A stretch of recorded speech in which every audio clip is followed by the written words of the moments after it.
My name is Daniel Hartman.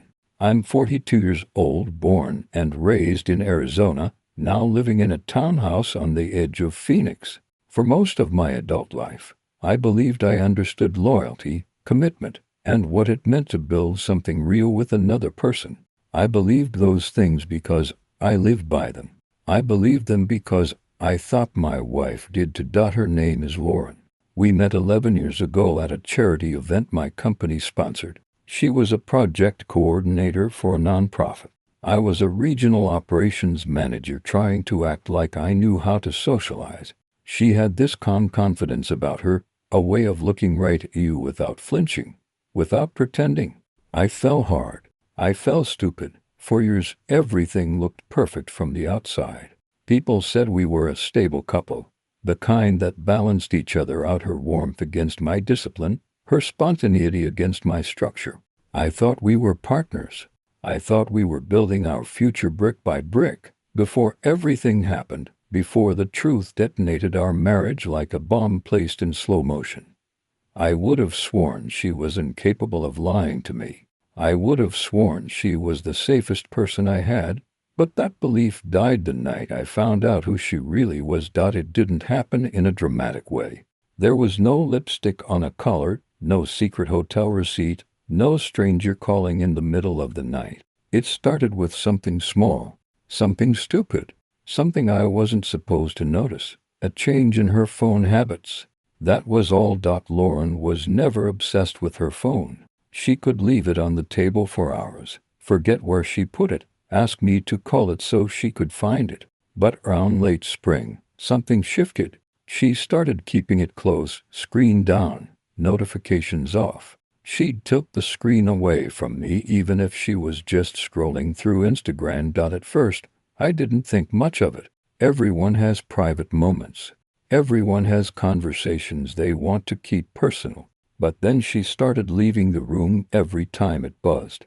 Then she started taking evening walks at random times. Then she started smiling at texts she didn't explain.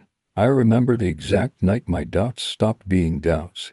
It was a Tuesday. She was sitting on the couch, wrapped in a blanket, pretending to watch TV. Her phone lit up. She didn't even look at me, just grabbed it and went straight to the bedroom, closing the door behind her. Quietly, carefully, I muttered to myself, "Come on, Daniel. Don't be paranoid." But paranoid doesn't make your stomach drop like a stone. Paranoid doesn't whisper you already know. Still, I tried to convince myself I was overthinking. I did nothing. I said nothing. I tried to forget, but forgetting doesn't work when something is actually wrong. The next morning, I woke up alone. Lauren had already left for work.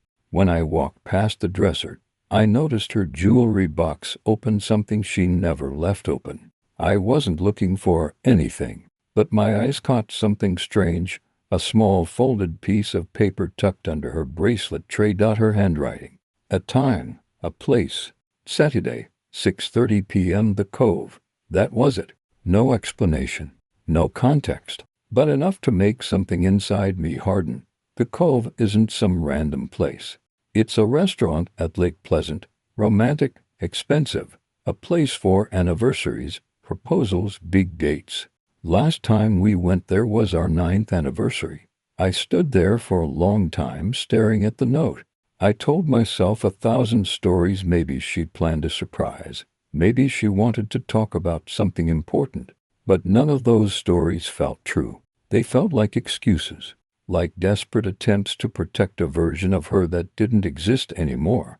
I put the note back exactly where it was and left for work, pretending I hadn't seen anything. But all day, I felt like my ribs were being pulled inward, like my whole chest was shrinking. When Saturday came, I didn't confront her. I didn't ask. Instead, I told her I was working late. She barely reacted. "Okay, babe. Drive safe," she said. No frustration, no disappointment, just relief. Relief that I wouldn't be around. That was the moment I knew. Something inside me snapped into place. Something cold, something sharp. I drove to the Cove early and parked far enough away so she wouldn't see my car. I sat there with the engine off, watching the entrance, staring at the rippling reflection of the restaurant's golden lights on the water. I kept telling myself I hoped she wouldn't show up, that I hoped I was wrong. I wasn't. At 6:27 p.m., I saw her car pulling into the lot. She stepped out wearing the red dress I bought her for her birthday, the one she said made her feel powerful. I watched her fix her hair, check her lipstick in the window, and then smile at her own reflection. She wasn't nervous. She wasn't uncomfortable. She was excited. Excited in a way she hadn't been with me in months. Then I saw him. Tall, athletic, maybe late 30s, dark hair, confident grin.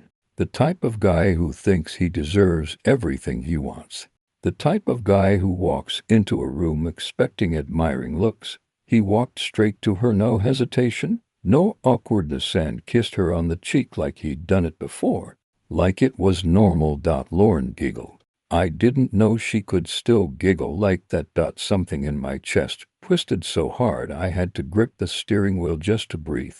I watched them walk inside, side by side, like a couple, laughing, talking closely, her touching his arm, him leaning toward her in a way no friend ever would. I stayed in the car for 10 minutes, frozen, unable to move. My ears were ringing. My hands were shaking. My vision felt too sharp, too clear, like my brain switched into survival mode. Eventually, I stepped out. I didn't go inside. I walked around the building, staying behind parked cars, following the glow of the windows until I found the one closest to their table. The restaurant was lit warmly. Their table was right by the window, almost like fate wanted me to see everything. She reached across the table and held his hand. He brushed his thumb across her fingers. She smiled in a way she hadn't smiled at me in years. I felt something break, quietly, finally, like a crack that had been spreading for months, but now split the whole surface. I don't know how long I stayed there watching. 10 minutes, 30, an hour. But at some point, something inside me shifted, not into rage, not into grief, but into a cold, calculating stillness. The kind of stillness before a storm. I didn't confront them that night. I didn't burst in or shout or throw anything. No. I waited. I observed. I memorized everything. Every smile. Every touch. Every lie they thought they were hiding. Because in that moment, I understood one thing with absolute clarity. This wasn't just cheating. This wasn't a mistake. This wasn't a slip. This was a life she had already decided to build without me. A life she'd planned while still sleeping in my bed, using my name, wearing my ring, telling me she loved me. That night, standing beside that window with the reflections of lake water shimmering behind me, I made a decision. I wasn't going to confront her. I wasn't going to beg. I wasn't going to let her rewrite the story. I was going to break the world she built behind my back, piece by piece, quietly, precisely in a way she would never see coming. And that was how everything truly began. The morning after I watched Lauren with him at the cove, the world felt strangely quiet. Not peaceful quiet, like the air before an earthquake. I woke up hours before my alarm, staring at the ceiling, my mind replaying everything with perfect clarity. Her laugh, the way she leaned toward him, the warm look in her eyes she hadn't given me in months. People talk about betrayal like it's a moment, a snap, a single cut. But that morning, lying in the half-darkness of our bedroom, I realized betrayal is more like drowning. You don't die instantly, you sink slowly. And by the time you understand what's happening, your feet can't find the ground anymore. When Lauren woke up beside me, she stretched, yawned softly, and kissed me on the shoulder like nothing had happened.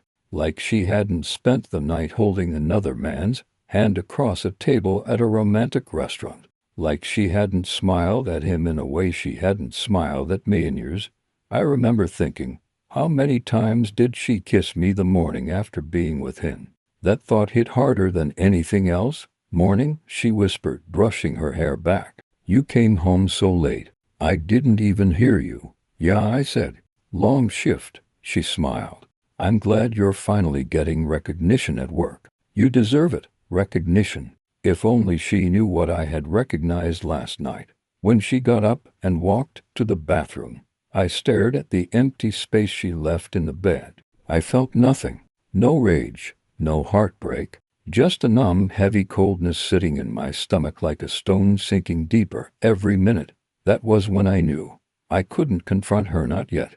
Not until I understood everything. Not until I knew who he was. How long it had been going on. What lies I'd been fed and for how long. I needed information. I needed clarity. I needed control. The first thread while Lauren showered, her phone buzzed on the nightstand. Just one notification. A preview lit up the screen. Can't stop thinking about you. Last night was. And the rest of the message vanished behind the lock screen. My chest didn't burn. My pulse didn't spike. I simply felt something in me harden further. When she came out of the bathroom, towel wrapped round her, humming like someone who slept with a clean conscience. I looked at her the way a surgeon looks at an incision. Cool, precise, detached. We ate breakfast together. She laughed at something on her phone. She kissed me before leaving for work. Every gesture was rehearsed, practiced, beautifully executed lies. The moment the door closed, I walked straight to my desk, opened my laptop, and got to work. Who was he? The Cove had security cameras in the parking lot. I already knew that. I'd worked with the owner years ago on a corporate sponsorship program. When I called in, pretending I needed footage for a private matter, he didn't question it. Within an hour, he sent me the full recording from the lot between 6 to 7 p.m. I scanned through until I saw her car pull in. Then him, a dark blue Jeep Grand Cherokee, clean, no dents, out-of-state plates. He stepped out wearing a crisp button-down, sleeves rolled to his elbows, expensive watch Rolex Submariner, if I wasn't mistaken, well-built, confident posture. Corporate energy. The kind of man who walked into a room expecting to win. I'd paused the video on his face and zoomed in. My jaw tightened. I'd seen him before, not in person on LinkedIn. He was in the same industry as Lauren, a project manager at a partner organization. His name surfaced in meetings, sometimes mentioned casually. I had no idea he knew her personally. I had no idea he was having dinner with my wife behind my back. His name was Evan Mercer. I searched my memory, trying to recall any red flags I missed. Little things Warren had said over the past 6 months started sticking out. He's really smart.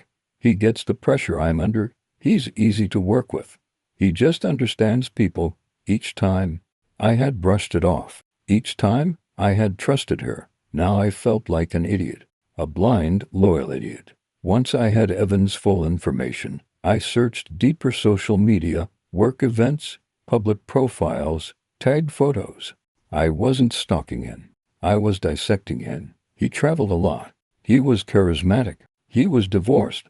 Of course he was divorced. In one photo, from a company retreat, Lauren was standing just 2 people away from him. Both smiling. Both comfortable. Too comfortable. My stomach turned with a quiet, controlled disgust. And it was only noon. The first crack in Lauren's. Miss Lauren came home early that evening. She never came home early. The moment she walked into the house, I noticed something off. Her smile was strained. Her eyes restless. Her voice too sweet. "Hey," she said softly, walking into the kitchen. "How was your day?" "Productive," I said. She hesitated, then smiled again. It looked almost forced. "Mine was crazy. Non-stop meetings. I'm exhausted." I nodded, watching her. She wasn't exhausted. She was anxious. Her phone buzzed. She froze. Just for half a second. But I caught it. "Work stuff," she said quickly, turning away. "I'll answer later." "Liar. You've become such a natural liar." I made dinner that night, and she talked about meaningless things: office gossip, her sister's vacation plans, a movie she wanted to watch. All rehearsed, all perfectly designed to make our life seem normal. But her eyes kept flicking to her phone. Her fingers kept tapping nervously. She laughed at the wrong moments. She wasn't calm. She was spiraling, which meant Evan had said something today. something that made her nervous. Good. Let the cracks begin. The second night around 11 p.m., she finally fell asleep beside me, her breathing steady, her back turned to me. Just like the past few months, I waited 15 minutes. Then I reached for her phone. She had added a new lock code, 4 digits, unfamiliar. I felt my heartbeat slow, not rise. She was escalating. That meant she was hiding something new. Or something worse. I didn't try to guess the code. I didn't need to, not that night. Instead, I placed her phone back exactly where it was. Then I lay beside her in the dark, staring at the shadows on the ceiling, thinking about two people dining by the water, laughing over secrets they thought were safe. Lauren wasn't just having an affair. She was building a life with him behind my back, a life filled with new passwords, new routines, new lies. And if I confronted her now, she would deny everything, cry, spin stories, blame stress, blame me, blame anything except herself. People like Lauren don't confess. They retreat, deflect, play victim. No. She needed to be exposed, completely, undeniably, irreversibly. I had spent years solving problems, fixing things, protecting her, protecting us. Now it was time to dismantle everything she built in secret, not out of rage, not out of jealousy, out of clarity, out of justice. I turned to look at her sleeping face, the woman who swore forever, the woman I trusted with everything, the woman who sneaked off to romantic dinners while telling me she was working late. My voice was a whisper in the dark, barely audible, barely breath. You have no idea what you've started. And I meant every word. I woke up on the third morning with a strange certainty in my chest. Not anger, not fear. Something colder, sharper, a feeling I didn't recognize at first, because I had never needed it before. Determination, unbreakable, calculated determination. By then, Lauren's affair was no longer a theory or suspicion. It was a system, a structure of patterns, hidden signals, and daily manipulations she assumed I'd never notice. But when you love someone for years, you start seeing every microscopic change in them. And when they cheat, those changes turn into neon signs. That morning, while she brushed her teeth, humming to herself as if she were the perfect wife, I stood in the hallway watching her reflection in the mirror. She didn't see me. She was too focused on her hair, her makeup, the tiny adjustments she made for a man who wasn't me. I couldn't believe I had missed it for so long. Her better clothes, her sudden late evenings, her new perfume, her phone always face down, her secrecy disguised as stress. No, it wasn't that I missed it. It was that I trusted her too much to look deeper.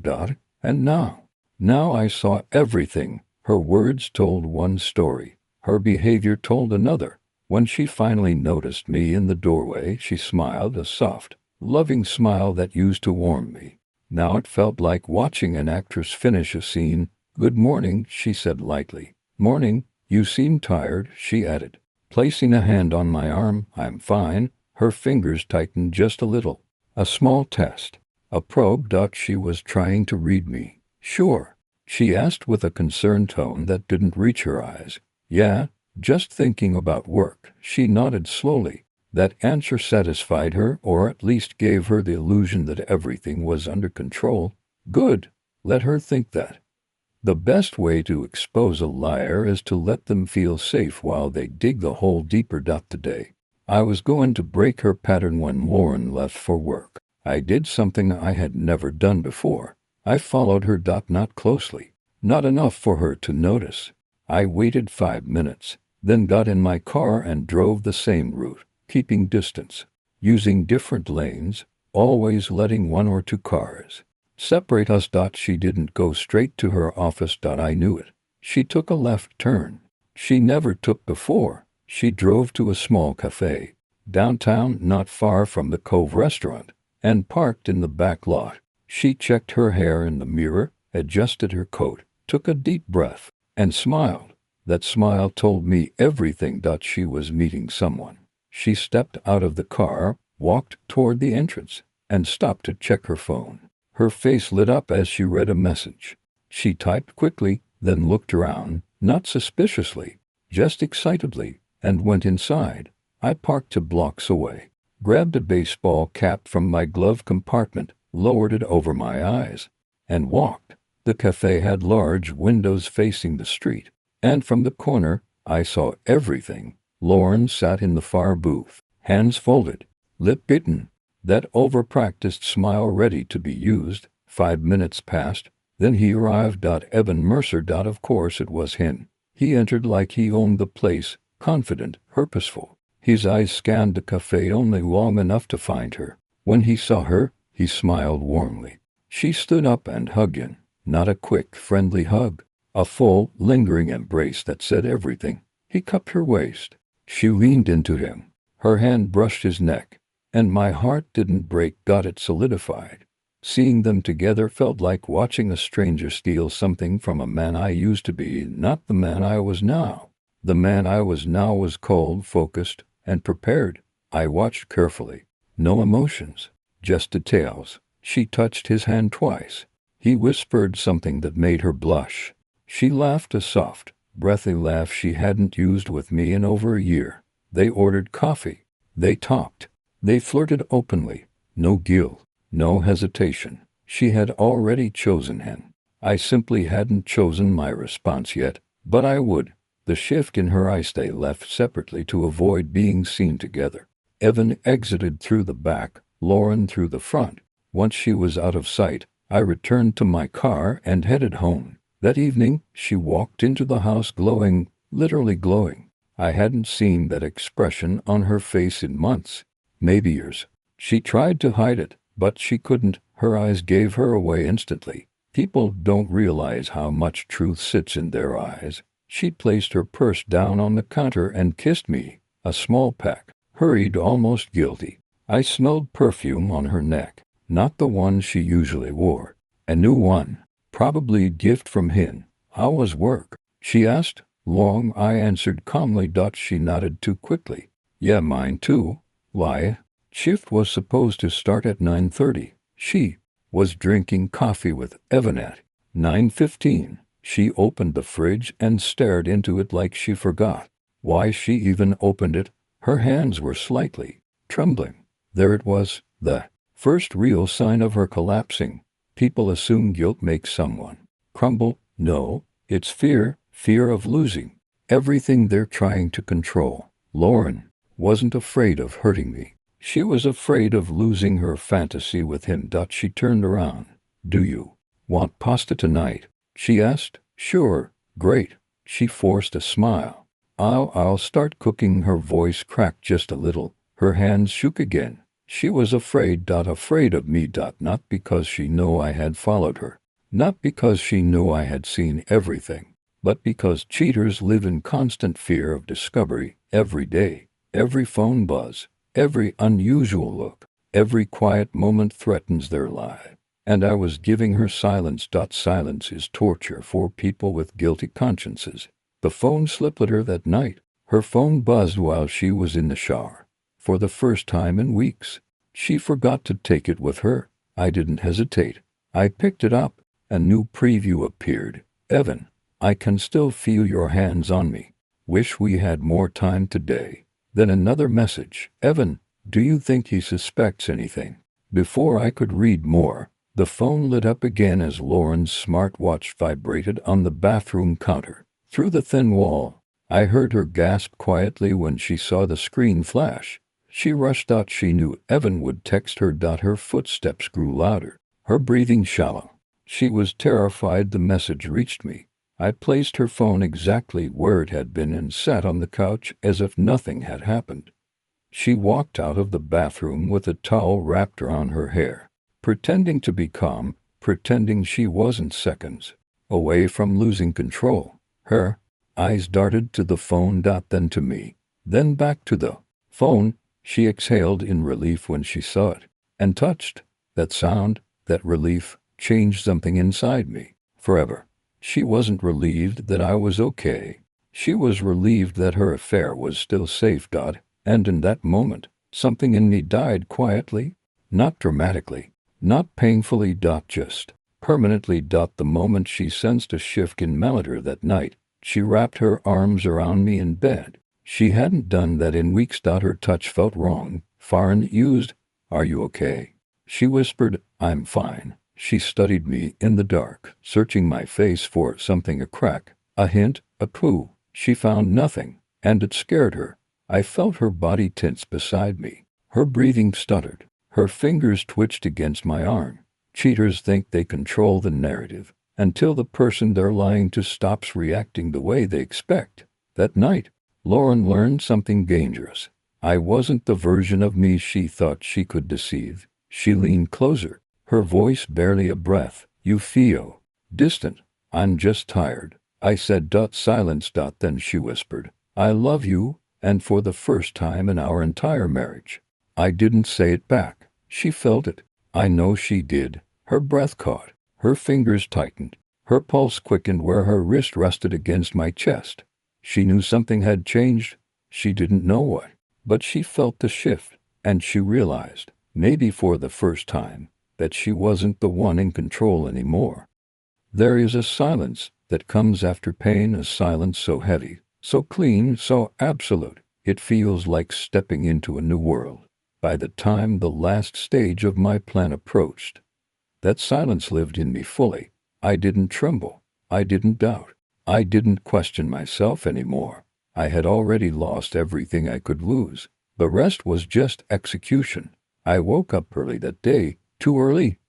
My body felt like a machine preparing for an operation it already knew how to perform. I wasn't thinking about revenge anymore, not emotionally. I was past emotions. I was in the phase where actions simply followed truth. And the truth was simple. She had stolen months of my life. He helped her do it. Now I was taking something back. Not violence, not chaos, not some dramatic collapse. No, I wanted the kind of ending that stays with a person. One that reshapes their entire existence. One that doesn't break bones but breaks identity. I wanted the kind of ending that leaves them in a room full of silence, forced to listen to who they truly are. That is the real punishment. The preparation didn't rush. Preparation mattered. I had gathered everything over weeks. Screenshots, photos, audio recordings, her work messages, their meeting location. His marriage records. His HR violations, her lies to management, their shared travel receipts, bank statements, her expenses, hidden from our accounts, him entering our building, her entering his illegal. All clean, all precise. Cheaters think they're clever because they cheat emotionally, but they leave digital footprints everywhere. And I followed each one without hesitation. I had enough to dismantle 2 lives without ever touching a single hair on their heads. And that was the point. I wanted them conscious for every second of their downfall. The morning she didn't expect was in the kitchen when I came downstairs. She wore that robe she always used on weekends, soft, gray. Casual. She greeted me the same way she had for months, with routine, not love. Coffee? She asked. Sure, I said. Not because I wanted it, but because routine was my disguise now. When she placed the cup in front of me, I looked at her and said the sentence I had rehearsed 1,000 times. We need to talk. Fingers froze on the mug. Her eyes widened for 1 second, barely noticeable, but I caught it. Fear, the first sign. She sat down slowly. About what? I didn't raise my voice. I didn't shake. I didn't accuse. I simply took out a folder and placed it between us. About this, I said. She didn't open it. She didn't need to. Her face drained instantly, that pale, cold, colorless expression of someone watching their lives collapse in real time. She whispered, Please, don't. It's the truth, I replied. And the truth doesn't disappear because you beg. Her eyes filled with tears, real or fake. I didn't care. I had left the emotional battlefield long ago. She tried touching my hand. I moved it away. Is this everything you have? She asked. No, I said. This is the part I'm giving you a chance to react to. Her lip trembled. I can explain. I don't want explanations, I said. I want honesty. She looked at the folder again. then at me, then said 4 words that confirmed every decision I had made. Are you going to ruin us? No, I answered calmly. You already did. The confession that was to Latesh tried explaining, she tried crying, she tried building a narrative where she was the victim of emotional loneliness, where he was just support, where it didn't mean anything. All lies. Then came the real confession, the one she didn't intend to reveal. He said he loved me. There it was. The sentence that finally ended even the smallest remaining memory of love I had for her, not because of what he said, but because of how she said it, soft, remembering, almost fragile. She didn't deny loving him back. She didn't have to. Her silence said everything. I stood up, walked to the hallway, and returned with a small suitcase. You have 1 hour, I said. She stared at it like it was a weapon. You're kicking me out? No, I said. I'm letting you choose where you go. That's more mercy than you ever gave me. She broke then, cried hard, begged, promised. But here's the truth about betrayal. Once your soul is crossed, there's no road back, only forward. And I was already far ahead. The call that destroyed him while she packed. I made 1 call to his wife. Yes, the man had a wife, a family, a whole life built on the same lies he used on mine. She answered on the 2nd ring, calm, tired, ordinary. Hello, is this Anna? I asked. Yes. Who is this? I'm calling about your husband. Silence, sharp, alert. What about him? I think you deserve to see this. I sent everything: photos, messages, dates, locations, admissions, proof. Her silence lasted almost 30 seconds. Then a single whisper. Thank you. No crying, no panic. Just that one sentence. No one is colder than a woman who expected betrayal long before it arrived. The collapse at his job. Next call. His HR department. I submitted the file quietly, formally, anonymously. He violated company policy. He engaged with an employee off books. He used company resources for personal affairs. He falsified time logs. He lied in compliance reports. Within 2 hours, he was suspended. By the end of the week, fired, not because of me, because of his own decisions. People like him build their careers on charm, confidence, and manipulation. But when the truth arrives, charm becomes useless. Confidence becomes delusion. Manipulation becomes confession. Her return to the kitchen. She came back downstairs with her suitcase. Eyes red, face broken, breathing unstable. I have nowhere to go, she whispered. You have him, I answered. Her expression collapsed. She shook her head violently. He won't take me. He'll deny everything. No, I said. He won't be able to deny anything today. That's when she understood. You told his wife. Yes, and his work. Yes. She sat down slowly, gripping her knees like she was keeping herself from falling apart. You've destroyed everything, she whispered. No, I said. I revealed it. Her chin trembled. Do you hate me? I looked at her for a long moment. No, I finally said. Hate requires attachment. I'm simply done. And that was the cruelest truth. Not the evidence, not the exposure, not the consequences. The cruelest truth was that she didn't matter to me anymore. And cheaters can handle punishment, anger, screams, but they can't handle irrelevance. The last conversation, she asked me one final question before walking out the door. What happens to us now? There is no us, I said. There hasn't been for a long time. Her eyes filled again. Please, can we talk again in a few days? No. When you leave now, it's final. She opened her mouth to say something else, but no words came. She just nodded slowly, almost respectfully, and stepped outside. I closed the door behind her, locked it, stood there for a moment, and felt nothing. Not relief, not peace, not triumph. Just silence. The kind of silence you can breathe in. The aftermath. I didn't expect. Hours passed. I cleaned the kitchen, opened the windows, sat on the couch. No memories hurt, no images haunted me, no thoughts pierced through my mind. The absence of her felt like a room I was finally able to stand in without suffocating. Then my phone via BRATD. A message from an unknown number. He's gone. I'm filing today. Thank you for giving me the truth I couldn't find myself. It was his wife. I didn't reply. I didn't need to. Another message came minutes later, this time from my ex. Please don't block me. I need to talk. I turned the phone off and placed it face down. The silence remained. And in that silence, I realized something important. Revenge isn't satisfaction. Revenge is closure delivered by truth. And truth always wins if you let it breathe long enough. That was the final lesson of all this. Not how to punish a cheater. Not how to destroy two liars. Not how to reclaim power. But how to walk away from a life that no longer deserves you. That is the real ending. That is my ending. And that is the last page of this story.